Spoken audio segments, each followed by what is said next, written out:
Quero lhe convidar a abrir a sua Bíblia no livro de Lucas, capítulo 8.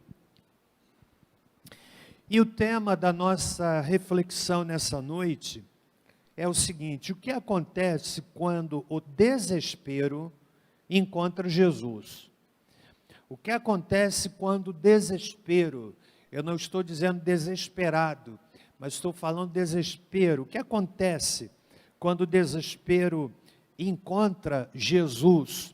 O texto de Lucas, capítulo 8, nos oferece duas experiências, dois relatos de fatos reais e concretos, vividos por duas pessoas num extremo desespero, numa extrema agonia, e que foram até Jesus. É sobre esse texto que eu quero conversar com os irmãos e dele extrair alguns ensinamentos para a nossa meditação e para o nosso crescimento espiritual. Lucas 8, verso 40. Quando Jesus voltou, a multidão o recebeu, pois todos o estavam esperando. Ora, um homem chamado Jairo, chefe da sinagoga, chegou e prostrou-se aos pés de Jesus, rogando-lhe que entrasse em sua casa, porque tinha uma filha única, de quase 12 anos, que estava à morte, e, indo ele, apertava-o a multidão. Certa mulher, que tinha um fluxo de sangue havia 12 anos, e gastara com os médicos todos os seus haveres, e por nenhum pudera ser curada, chegando por detrás dele, tocou na orla da sua veste, e logo se lhe estancou o fluxo de sangue. Disse Jesus: quem me tocou? E negando todos, disse Pedro e os que estavam com ele: Mestre, a multidão te aperta e te oprime, e dizes: quem me tocou? Disse Jesus: alguém me tocou. Senti que de mim saiu poder. Então, vendo a mulher que não podia ocultar-se, aproximou-se tremendo e, prostrando-se ante ele, declarou-lhe diante de todo o povo porque lhe havia tocado e como logo sarara. Então ele lhe disse: tem bom ânimo, filha, a tua fé te salvou, vai-te em paz. Estando ele ainda falando, chegou um dos principais da sinagoga e disse: a tua filha está morta, não incomodes o mestre. Jesus, porém, ouvindo isto, respondeu-lhe: não temas, crê somente, e ela será salva. Chegando à casa, a ninguém deixou entrar, senão Pedro, Tiago, João, bem como o pai e a mãe da menina. Todos choravam e a pranteavam. Ele disse: não choreis, ela não está morta, mas dorme. E riram-se dele, sabendo que ela estava morta. Mas ele, pegando-a pela mão, clamou: levanta-te, menina. O seu espírito voltou, e ela logo se levantou, e Jesus mandou que lhe dessem de comer.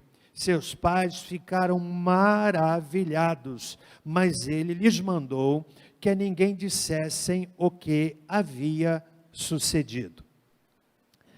Há muitas situações que causam desespero, não é verdade? Muitas situações. Por exemplo, um desemprego. Imagine um homem aí com os seus 50 anos, com uma família constituída, uma filha na faculdade, um filho na faculdade, pagando aluguel, tendo uma despesa significativa para o sustento da sua casa, numa idade em que a possibilidade, o mercado de trabalho se torna bastante escasso para uma pessoa nessa idade. E ele chega numa segunda-feira na sua empresa, não é, talvez ocupando um cargo de direção, um cargo equivalente à sua formação acadêmica, lhe dando uma condição financeira razoável. E ele chega então na sua empresa e no final do expediente, ele então é convidado a ir ao setor de recursos humanos e ele, com coração palpitando, já antevendo aquela visita ao setor de recursos humanos, o que seria, qual o motivo, ele então recebe a notícia de que os serviços dele não serão mais necessários naquela empresa. Isso traz desespero, a pessoa perde o rumo, perde o chão. Como é que eu vou sustentar minha casa? Onde eu vou encontrar um emprego que me dê uma condição equivalente àquela que eu tenho? E muitas vezes uma pessoa nesse nível profissional, não é que ela não queira, mas muitas vezes quando ela vai entrar num outro processo seletivo e apresenta o seu currículo, não é raro ela ouvir assim: olha, essa função aqui, o senhor tem uma competência que não cabe nessa função. E a pessoa não percebe que o indivíduo está passando dificuldades, está passando aperto, ele tem uma família para sustentar, e houve então, lá daquela possibilidade de emprego, o argumento de que o currículo dele é muito extenso para aquela vaga que está sendo oferecida. É uma situação que causa desespero, não é verdade? Mas eu quero dizer a você que dentre todas as situações que são capazes de provocar desespero, há duas delas que aparecem aqui no texto, são aquelas que ocupam, por assim dizer, os primeiros lugares na lista dos motivos de desespero. Quais sejam? Problemas na família e problemas na saúde. Dificuldades na família e dificuldades na saúde. Nesse texto, nós observamos aqui o caso de Jairo, com um problema de saúde que afetava a sua filha, portanto era um problema dentro da sua casa, uma menina com 12 anos, que estava à morte, que estava padecendo, o que o levou a ir até Jesus no desejo, impulsionado, empurrado, tangido pelo desespero, no desejo de ver solução para aquele problema na sua casa. E também uma situação de saúde, uma mulher há 12 anos padecendo de uma hemorragia crônica, de um problema ginecológico crônico, que é isso exatamente que trata. Uma mulher que vinha de 12 anos de uma hemorragia que não podia ser contida. Podemos até depreender os desdobramentos disso, como por exemplo, provavelmente fosse uma mulher que lutasse muito com uma anemia crônica, porque 12 anos, sangrando, sem qualquer possibilidade de cura. O texto chega a nos dizer que ela havia investido todos os seus bens com os médicos e por nenhum deles pudera ser curado. Problema na família, problema na saúde. São as duas situações, os dois cenários que mais provocam desespero. Pergunte para um pai, por exemplo, que vê um filho escravizado pelas drogas. O que é que ele não estaria disposto a dar para ver o seu filho liberto das drogas? Pergunte àquela mulher que vai fazer uma consulta e ouve do seu médico que ela está então com uma doença grave, uma doença crônica, uma doença incurável. Isso tira o chão do indivíduo. E nenhum de nós aqui está livre disso, nenhum de nós. Então eu quero dizer para você que nós estamos aqui diante de uma situação ou de duas situações de pessoas desesperadas. E eu quero nessa noite exatamente pensar o encontro do desespero, porque o desespero para um tem um nome, um problema na filha, o desespero para outro tem um nome, problema no seu próprio corpo. Cada um sabe qual é o nome do seu desespero. Por isso que a nossa intenção nessa noite é de pensarmos o encontro do desespero com Jesus. O que é que acontece? Esse texto é interessante porque ele nos apresenta algumas interessantes semelhanças entre as duas situações. Observem que quando a menina estava nascendo, a mulher estava começando a sua hemorragia. 12 anos. A filha de Jairo com 12 anos de idade, a mulher hemorrágica há 12 anos sofrendo. Que coisa interessante. A história dos dois se encontra, a história de cada um se encontra, tem como ponto de conexão a pessoa de Jesus. Jairo vai a Jesus, deixando em casa a filha 12 anos, com 12 anos prestes a deixar a vida. A mulher vai a Jesus, 12 anos padecendo, e Jesus se constitui para ambos o ponto de encontro, o porto seguro. Que coisa maravilhosa. Eu aprendo aqui nesse texto, algo maravilhoso que esse texto nos apresenta, é que tanto Jairo quanto a mulher hemorrágica recorreram a uma pessoa.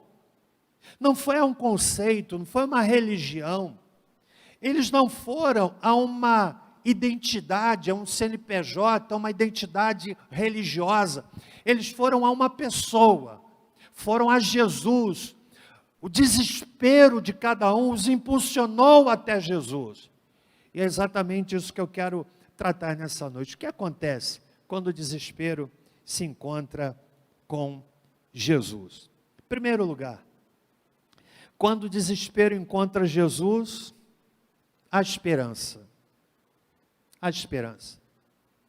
Alguém já disse que a esperança é a última que morre, mas há pessoas que já morreram na esperança, que dizem assim, não tem jeito, que olham para a sua própria situação e dizem, não tem jeito, que já não conseguem vislumbrar possibilidade de saída, não conseguem vislumbrar solução para o seu problema, morreram na esperança. E quando o indivíduo morre na esperança, ele começa a morrer até mesmo do ponto de vista emocional, psicológico, espiritual, porque morreu na esperança.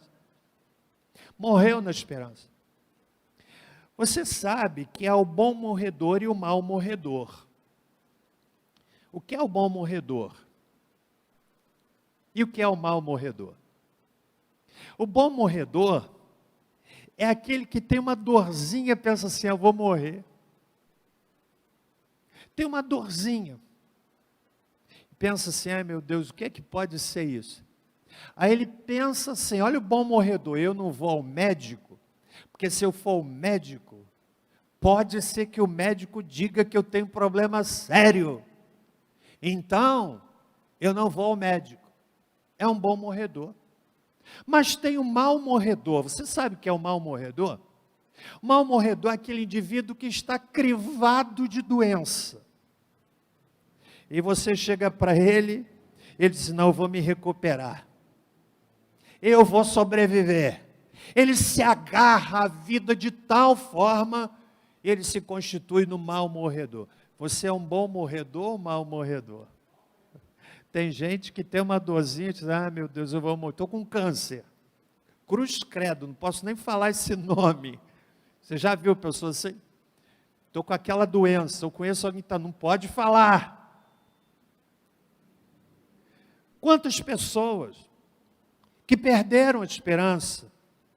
A situação de ambos era humanamente uma situação insolúvel.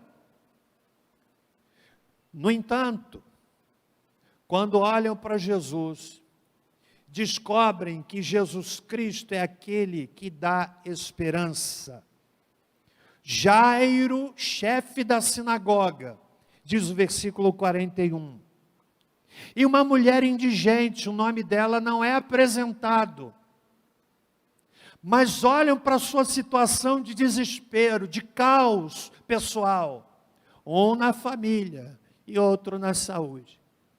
E olham para Jesus e identificam nele a esperança para o seu problema. O mundo precisa de esperança. Nossa cidade precisa de esperança. Quantas pessoas que em razão da pandemia estão adoecendo na mente, estão adoecendo nas suas emoções. Por que razão? Porque a pandemia, e do jeito como tem sido colocada, causa um pavor em muitas pessoas. Pavor enorme. Há pessoas que estão adoecendo sem terem saído de casa. Ontem eu encontrei um casal e disse assim: nós dois pegamos o Covid e não saímos de casa. Olha só. A pessoa começa a espirrar. Há tempos atrás eu estava espirrando por alergia. Eu disse: eu não vou à igreja. Porque por mais que eu ame a igreja e eu acho que os irmãos me amam, se eu der um espirro, vai ter muita gente saindo correndo. Sim ou não? Sim ou não? Claro que você vai se afastar, porque nós somos tomados por um medo tremendo. Então o texto nos ensina que tanto Jairo quanto esta mulher viram em Jesus a esperança para o seu problema. E é isso que acontece quando o desespero se encontra com Jesus. A esperança. A esperança. Quantas situações o Novo Testamento nos apresenta de pessoas que viram em Jesus a esperança de solução para os seus problemas. Por exemplo, Marcos capítulo 1 relata de um homem leproso, vivendo separado, distanciado da família, que se aproxima de Jesus e faz uma oração simples, curta, de menos de 5 segundos. Ele diz: Senhor, se quiseres, bem podes limpar-me. Só isso. Jesus estende a mão, toca no leproso e diz: quero ser limpo. E a Bíblia diz que imediatamente aquele homem ficou com seu corpo perfeito, são. Quando Jesus chega, o desespero cede lugar à esperança. Segundo lugar, quando o desespero encontra Jesus, a humildade. Diz a Bíblia que Jairo se prostrou diante de Jesus, está aí no versículo 41. O texto diz também que a mulher se prostrou diante de Jesus, diz o verso 47. Agora observem que o desespero pode alcançar qualquer pessoa. Estamos falando aqui de uma mulher indigente, mas estamos falando também de Jairo.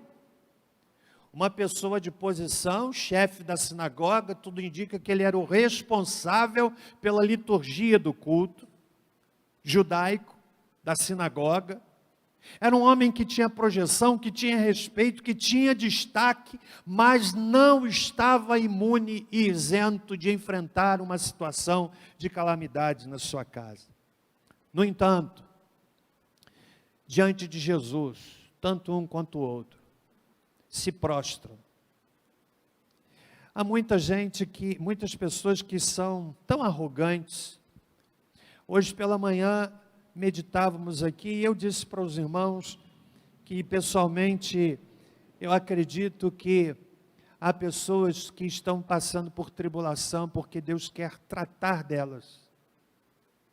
Tratar delas. E às vezes nós queremos poupar quem Deus está querendo tratar.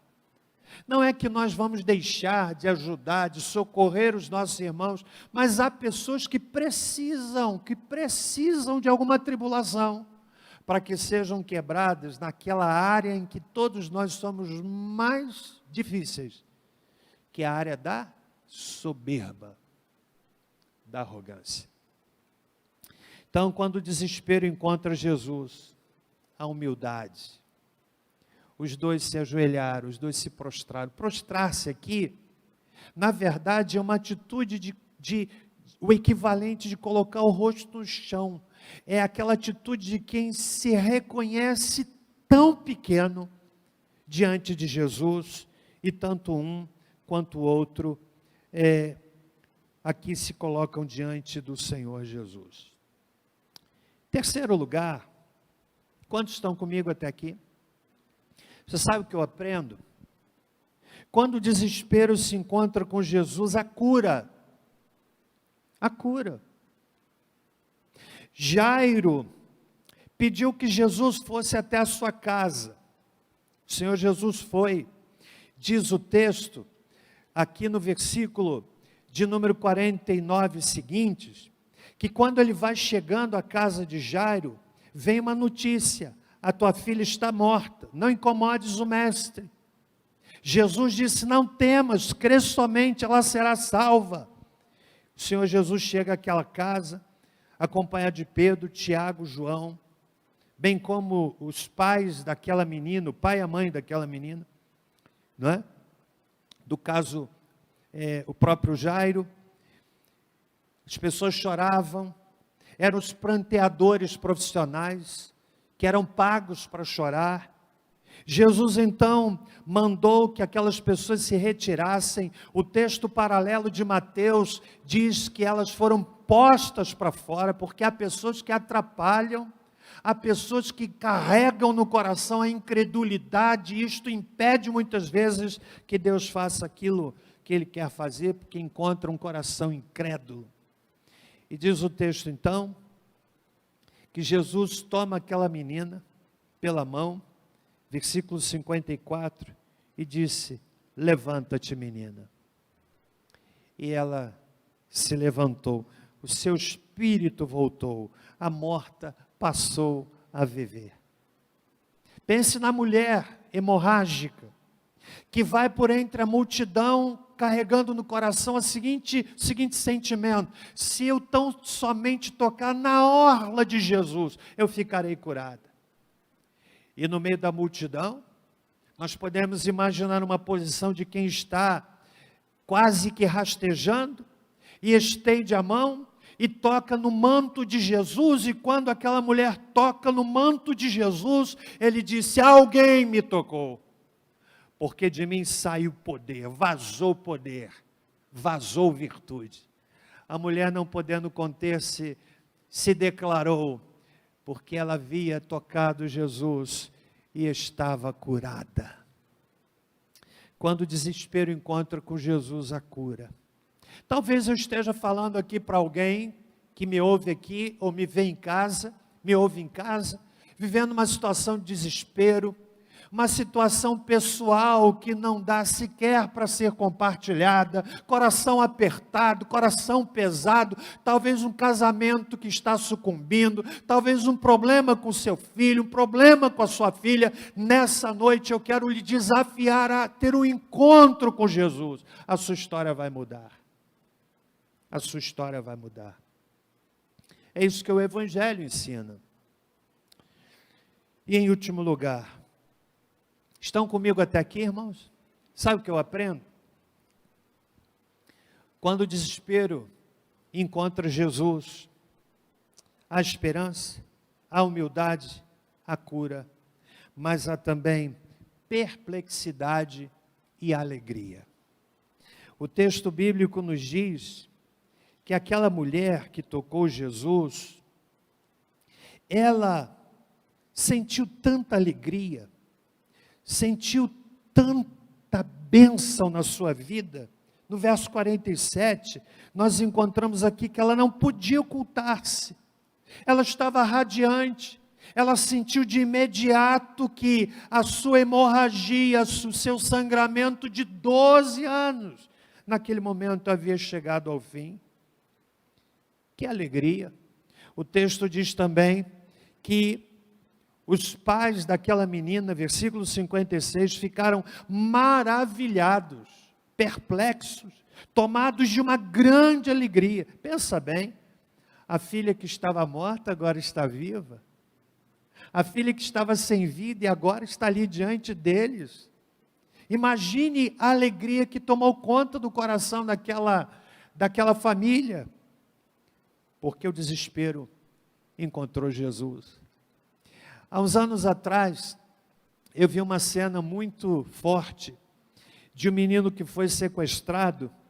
Eu imagino que o sequestro é uma tortura terrível, porque a família não sabe o que está acontecendo, não sabe se está sofrendo, não sabe se está sendo torturado, e aquele menino, menos de 10 anos, foi sequestrado.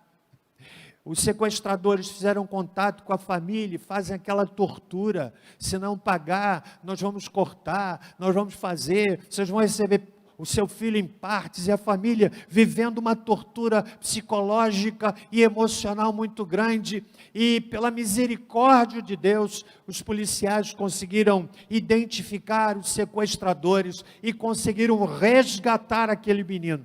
E aí vem a cena que me marcou. A vizinhança toda, junto com os avós, com os pais, aguardavam, porque já haviam recebido a notícia dos policiais: conseguimos resgatar o menino, ele está bem, e nós vamos entregá-los aí. E estava toda a vizinhança, a rua tomada, os pais se abraçando, com os olhos cheios de lágrimas, aguardando a chegada do menino. O carro policial chega, e quando a criança sai daquele carro, meus irmãos, eu que assistia pela televisão me emocionei. Imagine quem estava ali. A alegria de ver um filho, uma criança que foi resgatada. Foi isso que aconteceu aqui no texto. Tanto Jairo e a sua família se maravilharam, quanto esta mulher curada pelo fato de ter encontrado o Senhor Jesus.